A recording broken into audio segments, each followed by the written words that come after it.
One of the most common ways that predators find children is online, using social media. KCCI's Kim St. Onge joins us with how officials track down these predators and what parents can do to protect their children. Yeah, well, an estimated 50,000 people are believed to be consistently trading illegal images of children in the United States at any one time. And all of those 50,000 people have access to children right here in Iowa. It's a dark underworld where predators troll. They want to find kids late at night. Every year, hundreds of sexual predators spend hours online and social media sites right here in Iowa, hoping to lure children and sexually exploit them.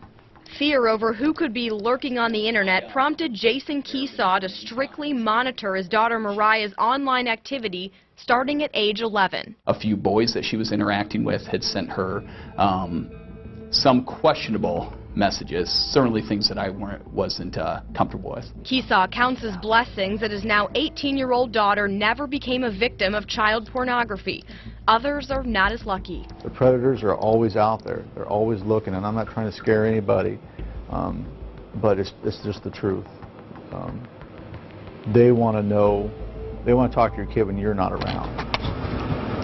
Detective Ron Zimmerman with the Pleasant Hill Police Department investigates these criminals who typically target 9 to 13-year-old girls. The stuff we're finding, you're not Googling and getting it by accident. The Pleasant Hill Police Department is one of more than 100 affiliates with the state's Internet Crimes Against Children Task Force, or ICAC. These highly trained officials use cutting-edge technology to track predators in real time. We were asked to not show that software for security reasons.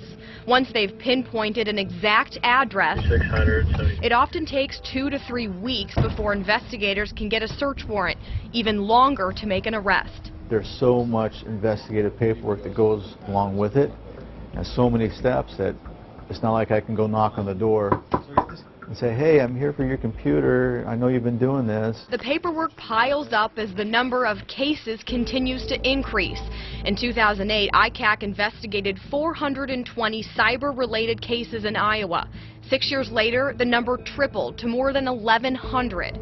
It's a startling statistic that Zimmerman says is in part related to kids' accessibility to social media. I think a lot of people, we wait for something bad to happen before we make a big deal out of it. Something parents need to patrol. Keesaw knows his strict online policies weren't always popular with his daughter, but it's something he looks back on with relief. And of those 1,100 cases reported to ICAC last year, less than 10% resulted in an arrest. ICAC officials say that's because cases often cross state lines, even countries, so an arrest is not made here in Iowa. ICAC officials also tell me not all those cases they investigate end up involving criminal activity.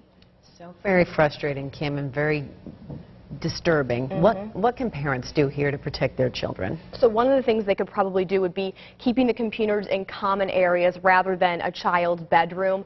Also, officials recommend installing tracking software. Of course, you can do that on their cell phone or their computer. And then social media accounts, they say check those regularly. We do have some more tips for how you can protect your children from becoming a victim. Just head to our website, kcci.com. Kim, thanks a lot.